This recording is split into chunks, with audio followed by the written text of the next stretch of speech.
It is amazing to observe how four composers who represent the Romantic era for piano music, born within few years from each other, Schumann, Chopin, Liszt, and Mendelssohn, born between 1809 and 1811, of whom Chopin and Schumann the same 1810, personify the different types of pianism by being pianists, fluent, virtuoso ones, except Schumann. And the pianism of Schumann is so speculative and so unexpected because it breaks boundaries by not playing it. In fact, Rachmaninoff later and Scriabin, another golden generation of late Romantic piano composers with Mettner, for instance, were also composing through their fingers, as pianists do when they think music.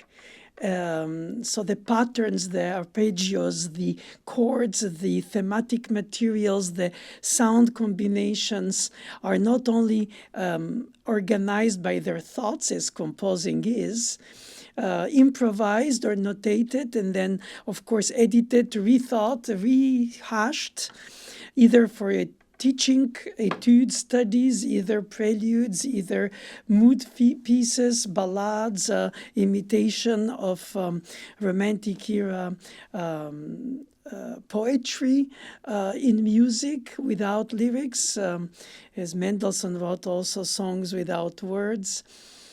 For piano, and Schumann wrote fantastic imagination storytellings related to German literature, which he was avid reader of. And Liszt played so much concerts all over the world for his time, which was unusual, and who composed music inspired by the beauties of the places he visited in Italy, and then relating them to literature there too. So it is a very interesting thing. Mendelssohn was God-given composer, pianist, chamber musician, conductor, concert organizer, or music school founder in Leipzig. He was really probably the most gifted in sense of intense amount of also generosity, rediscovering Bach. Each of them brought so much, but in very many ways, in terms of their pianistic output, Schumann's is the most auspicious one because he really couldn't play. He tried. He was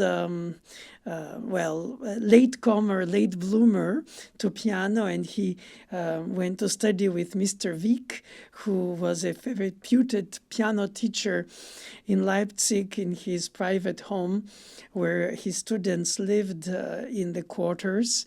And one of them was, of course, his beloved daughter, and who became the first woman piano virtuoso, Clara Wieck, whom Schumann married, and then she also composed, by the way, which was not unusual since all music was considered a complete experience, not separated by professional separations of performing, composing, teaching, etc. But nevertheless, she was sort of shunned from composing by him after their marriage, while before she did compose. But then she became his piano muse, since she performed, not only promoted, mostly republished, essentially, and survived him by being so much younger than him, and him dying so young, alas, from his illnesses. She survived him almost 19th century length life of an adult, almost 30, 40 years. And during all this second half of the 19th century, she played his music and she promoted it, she taught it, she really believed in it. And in a way, she gave it the musical drive that people wanted to hear and play it if they could, which Liszt did in person for his own works, and also generously translating on piano by transcriptions Wagner, his son-in-law's operas, to promote his Bayreuth construction of the opera house, and but also the virtuosity of his pianism was what connected people to the music of his without to go by a third-person intermediary. Whenever Chopin, of course, played in the salons, taught lessons to the daughters of the bankers, and made himself a reputation of a very refined musician who he was, but not a concert pianist in the sense of concert halls and traveling, and not a charismatic stage person, as Liszt was almost like a pop star of today, we would say, for classical piano, in imitation or by inspiration of Paganini for the violin. And they all used the theme of Paganini to write music. Even Brahms later, who came later than this generation in the later part of the 19th century, on Paganini. But generally, Brahms was more of a symphonic composer rather than a pianist composer, though he wrote for piano, therefore very symphonically. Also, the development of the fortepiano, beginning of the 19th century with Beethoven's sonatas after harpsichord, was also a new way to construct the projection of the instrument, which could embody a symphony orchestra imitation on the piano. With the depth and length of sound and the large range and the projection. And then same thing with the orchestra concerti, where it was a dialogue with the orchestra, and then it became a confrontation and eventually a heroism against or with the orchestra as an army and the pianist as an army of one.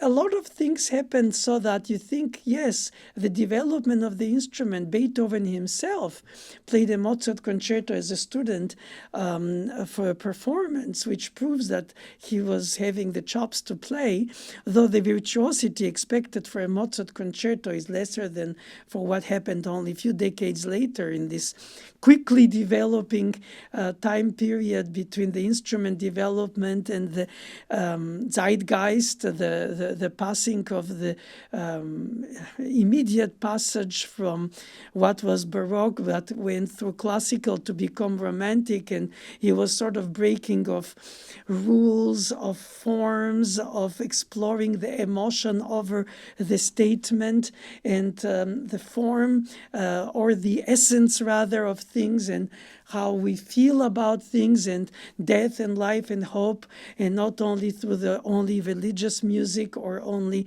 the dance and singing music for court and rich people's homes who were in fact sponsors of classical music, and that's how Haydn produced so much music, Bach also, but not industrially, because that would be reductive, because everything was really beautifully handmade, so to say, real craftsmanship.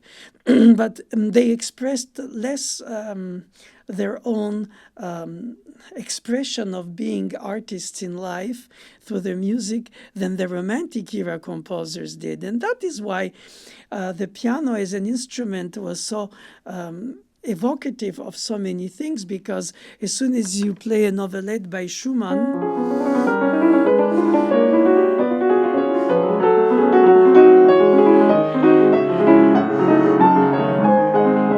you feel how anxiety, angst, excitement, impatience, suspensions, anticipations. The music is expressive of a flow of never-ending idealization of where we're going to or towards. And so these ideals came from the Romantic era, and they immediately play as this piece just starts, as if in the middle of a sentence, of a thought, without a proper introduction and start and presentation formally. You're immediately thrown in the heart of the action of the soul, of the being. And that is so much the case when you hear a Beethoven early sonata. You have a statement, an answer, second statement, then a development. So it's like a well-organized garden where you can see how everything has a certain way of being. So you enter in an organized world within which you'll discover wonderful things, because he goes beyond all this. But he started like this. Later in his life, he started directly with a last sonata,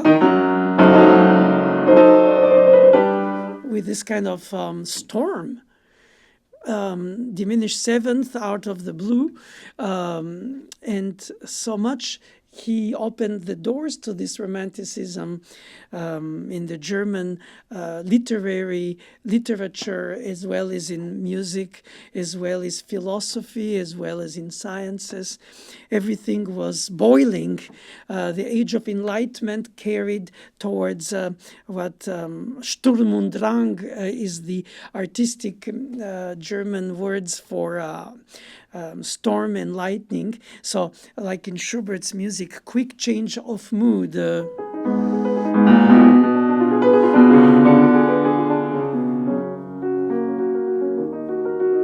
Like in his impromptu. And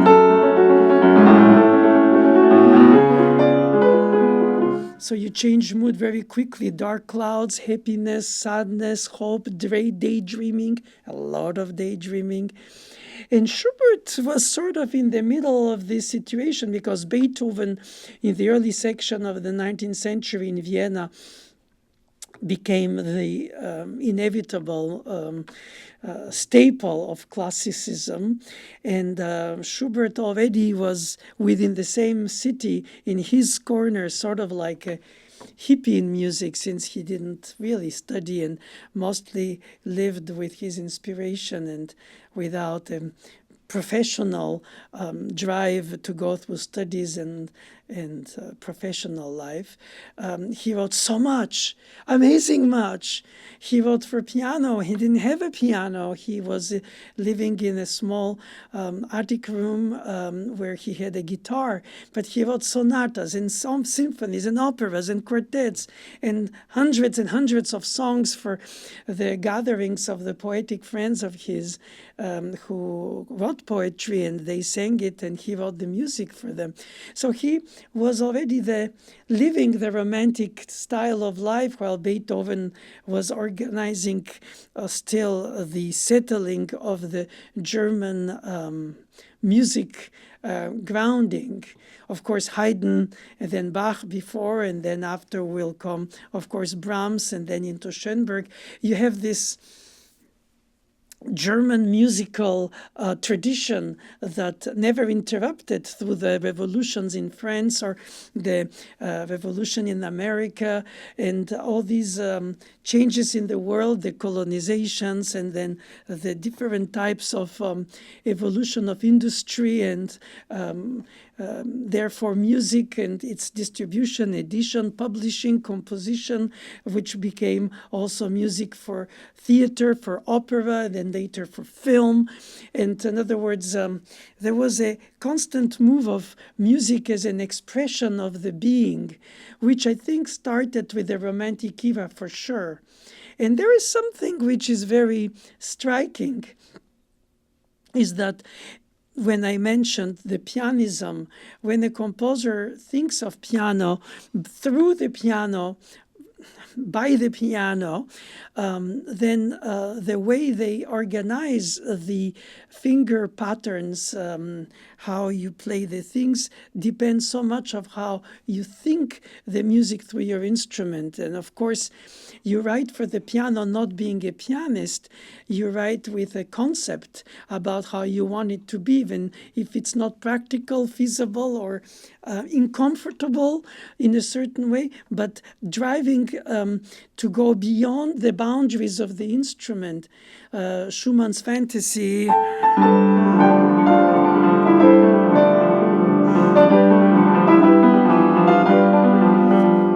on a dominant, suspended, never resolved. You feel like you're taken in the whirl of the. You cannot end a sentence. There is no sentence punctuation in Schumann. Everything is going on constantly in suspension, in expectation, in anticipation, in unsettlement, in the sense of the emotional unsettlement, the soulful unsettlement, until we reach something, and then the dotted rhythms when he does. The drive through the dotted rhythms, which is so signature of Schumann's writing. But a lot of things are too stretched to be reached or too uncomfortable to be connected. Whenever you play an etude by Chopin, the arpeggio pattern of the 10th, stretch and then retract, was so much of the idea of his for the pianist to have a supple hand and not a stiff, strengthened hand. As, for instance, Beethoven's student, Czerny, wrote many piano etudes before Chopin's time because he was just the generation before. And they are mostly there to strengthen the fingers that were weak, beyond independence of them and all. But, the truth is that everybody tries to develop a technique to play the piano through which pianism they'll express their own music. And beyond the pianism even, than the pianists do, because they play the instrument. Some compose without being really virtuoso pianists. In the case of Schumann, who even hurt his hand by trying to play but without technique. And so he had Clara be his pianist. And that is lucky for him and for us, through her, who was so generous to give us Schumann's music, just like Mendelssohn gave us Bach's music after he was forgotten a century after his death, when the wealth of his work is today for us the daily bread of any classical musician. But that was not evident. So these people were in the Romantic era very driven as well as very generous, perhaps because of love, lust, or drive for the one or the other. But they didn't love something, they also criticized it. Schumann wrote a lot of articles describing music of his contemporaries. He even created a magazine about new music writing, as Neues Zeitschrift für Musik is called, still exists, this magazine. But in Schumann's time, it was a very deliberate, subjective opinion about what art should be or what is, and what artworks are or what are not worth being ones. And so not always right to what we consider today in hindsight, but it was in the spur of the moment, the response to what it is. For instance, when Liszt composed his sonata,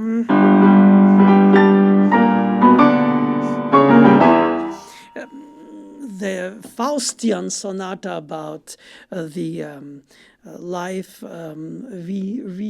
re-youth in order to have again love, and the pact with the devil,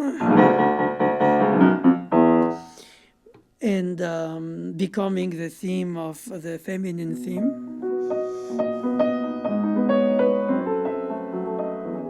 All this narration through the music without words brings us to all these leitmotifs and all this. So it's a very rich tone poem of piano, I called sonata, but in fact no more in the form of a sonata, sections in a single movement with a fugue as a development instead of a conclusion, as in Bach after the prelude, or Beethoven in his late sonatas to construct the finale as an apotheosis to the fugue.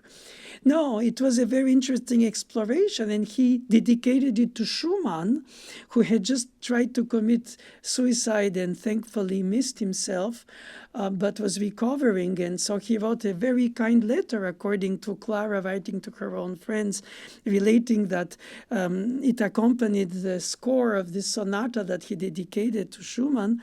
And she writes to her friends that she's really embarrassed how to answer his kind letter because his music was really noise. And so if the Liszt sonata is noise to Clara, it's an anecdotic fact. After all, what does it mean to us, what they thought of each other?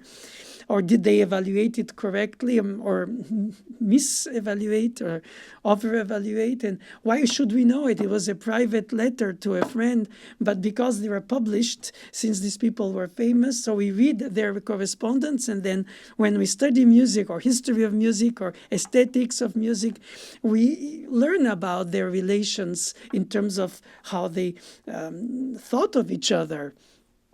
Tchaikovsky didn't think highly of Brahms and Grieg when they were all together put on one table for one dinner. I wish I was a fly on the wall by their publisher in order to exchange about music. And they said to their respective friends how much, in this case, they liked each other's music but disliked each other's personality. Culture awareness between Russia, Germany, Norway in this case, Hungary, or rather Germanic. Well, he spoke Latin since he was also a priest. Liszt was mostly European before the word existed in terms of pan-European culturally, and spoke French mainly, literature and philosophy, and he was a very well-read man. Chopin was mostly Polish because that was where he came from, and also where he was rooted in. And so he wrote beautiful Polish music adapted to the Parisian taste, mazurkas and polonaise. And but he didn't open himself so much to literature. Even of Georges Sand, who had feelings for him, was an amazing writer in French literature, and he hardly was caring about her writing. So why would Clara not expect Liszt's sonata to be the masterpiece that it is? Liszt's son-in-law von Bülow premiered it, that sonata, and Clara thought it was just noise. And Schumann wrote articles about music that he didn't think was worth what we're supposed to expect. So, okay, that is a fact, but I still come back to the fact that Schumann, for me, is the most literature, German language connected music writing.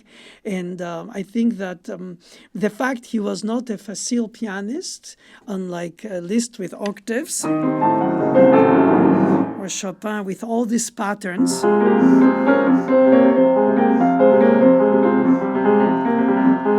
these accompaniments that have Scriabin goes even further. The left hand stretches the thumb as if a cartoon prolongs it. I mean, they all create sense of going beyond boundaries that they received at birth, and they go beyond. So either the formal boundary of the past, either the technical boundary of the instrument, and their virtuosity inevitably led them to write this, like Liszt and Chopin and Mendelssohn, who had such a facile writing. That was Weber. But Mendelssohn also writes a lot of things like fast, facile, light touch. if he was not a pianist who could play it like this, he wouldn't write it like this because that's what he heard. Don't say that he didn't write music for non-piano, because he did, and symphonies and incredible octets and most and more and more. They all wrote many things in different genres, but there was a fact that for the piano writing, there were pianists, and therefore thought primarily as pianists. And that's like the mother tongue, when you write a philosophy thought and you're German, you write it in German. And if you write poetry in French, in symbolism in the early 20th century, or late 19th rather, you write it in French, and the poems are set in music, and you cannot translate their meaning. Yes, you can, but not the innuendo, the intent, the culture that is behind the choice of the word, because it represents the culture of the language. And music is universal language, but languages are not. So therefore you have to be really erudite scholar to be linguists who can understand the humor, the philosophy, the faith, the meaning of the choice of words according to the history of the people of the language. It's so much more than just playing notes. And when they write music without words on the piano, yes, Schumann represents the German literature on the piano of the time of his, which in a way it's timeless through his music. And as all styles go, in literature, languages evolve too. It sounds old. It's like Shakespeare's English and today's English, and French Molière and today's French. But music of the time of Molière, which was then Lully, Couperin, and Rameau, is played today even on modern piano, and it's universal. Of course, it doesn't have its own context with the instrument, but the harpsichord for the time being of the time being. It's fantastic how language of music is universal, even if it's rooted in its culture, but it's universal for us centuries after. And even if we replace it stylistically and aesthetically in its place, but pianistically, I'm, as a teacher, absolutely mesmerized how I have to find fingerings, rearranging the hand distribution compared to the edited notation, because it's not always how you can handle it, since every hand is different, and my students' hands come in different sizes because they are with their own morphology, and the piece is the same for all, and the piano size of the keys is the same for all, at least for most. It is true that you have to find ways to make it playable, even if you don't all have the same chops as the composer had. People say Rachmaninoff had very large hands, and Liszt for his time too. Lipati did also, who composed a little, but mostly was famous as a pianist. He died too young at 35. But nevertheless, we don't know if Schubert, I think Brahms, and from the paintings we see, had relatively pickle fingers, but he wrote very stretched chords, like his F minor sonata.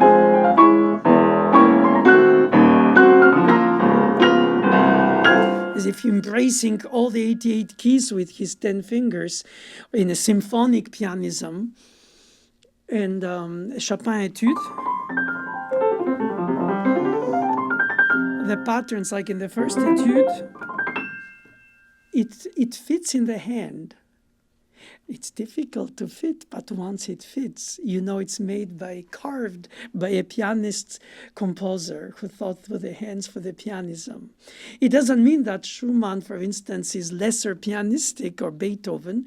Their pianisms are more challenging for the natural pianism, but they use through the piano this symphonic, quartet, operatic, ballet. Tchaikovsky's own piano writing evokes more ballet and opera than pianism by itself, compared to Rachmaninoff or Scriabin, because those were their main compositional drives, identities, to write symphonic, operatic, ballet, quartet, or piano. And you write many without to be an instrument specialist of each, because most of them don't play all the instruments. But you learn how to compose for certain instruments, but you might write something that is sort of uncomfortable to play, even if beautiful to be. Debussy didn't play flute, and he wrote syrinx, and he's the flutist's main solo flute piece to play. They're flutists, composers, but they didn't leave a piece of this inspiration. So you can say the same about many instruments for which you write that you don't play. Let less as a virtuoso. And same for the voice, to write operas without to be a singer, or songs. So you can do the arrangement, you can do the harmonization, you can think about the melody that is unforgettable, but you cannot sing it. You can write an opera and not be able to stage it, or to imagine how to tell a story without to be the editor of the publisher or the adapter for a video game or film or television series. It's all different aspects of the art forms that come from the drive from inside inspiration to tell a story, the narration through the instrument. After all, it's like technique to express your artistry. Without technique, you don't have artistry. And so inevitably that is the case. But such is the case. And I find it very striking as a teacher to help students how to handle, literally, pianistically, piano works of the greatest importance of the repertoire, of the different styles, the Romantic era being the heart of the repertoire. Pianists who don't play Chopin, Schumann, Liszt, Schumann, Mendelssohn don't play piano. They play Beethoven or they play Stravinsky, but in between they can occult it, but that's there. And it's the where the piano developed his expressive singing imitation of opera, or in a concerti where the piano became really a hero of epic storytelling of Romantic era novels. And all these are amazing things that you can say could occur regardless of what is the trade of the composer. But there are specific ways where you can see how it comes under the hand. So to say, when you try to play it, learn it, sight read it, discover it. Albenice's pianism is just amazingly complex, flourished and overlapping, as if all the people talk at the same time instead of politely answering to each other, like in Bach's fugues, where they are in conversation. Whenever in Albenice's piano music, all the texture are colliding overlappings of excitement and joy or sadness, but it is fantastic how you can travel through the musical languages of these composers and discover, therefore, across that their soul, literally, their culture, their soul, and their trade. Thank you for sharing my enthusiasm.